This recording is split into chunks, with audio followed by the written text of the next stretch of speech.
Hello everyone, I'm Shalja Jindal, data science student at BrainStation. As I start my presentation, let me ask you this.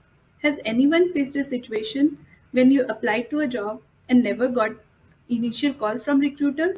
Most of us, right? Resume didn't pass the ATS or application tracking system. And that's the motivator for my capstone project. Bidirectional job resume recommender.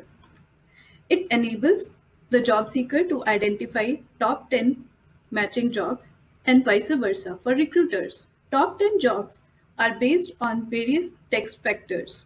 Let's dive deeper to know how I processed everything. I collected resume and jobs dataset from Kaggle in CSV format. Then I worked on cleaning, data wrangling, including adding new rows, creating custom features like experience, education levels, specialization, etc., and a location dataset. Then I use natural language processing on my text data to convert it into numbers. Models like TF-IDF only exploded my columns to 70,000 that you can see on screen. I had to compare resume to jobs.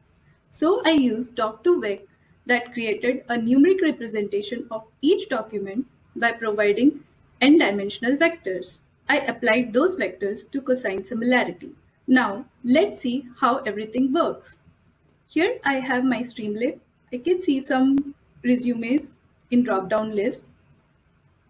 Let me select Python developer from Karnataka and let system do the job. So here I see the selected resume title, location, experience, description and everything. So system has recommended me top 10 jobs based on cosine similarity of factors like skills, location, experience, education, description, and title. In this list, I have company names, title, job description that I can read to see how best match it is to my resume. I have experience range, location.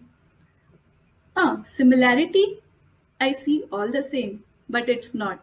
It has been rounded off to nearest integer value, but they actually are displayed in ranked order. In addition, recommender also suggests keywords or phrases to enable job seeker to enhance resume to match even better with available jobs. For future, I plan to optimize these keyword suggestions, work on larger data set from Indeed, Workopolis, or LinkedIn. Last but not the least, I also plan to read resume in any format. That's my project. Please let me know if you have any questions. I am reachable at the following links. Thank you.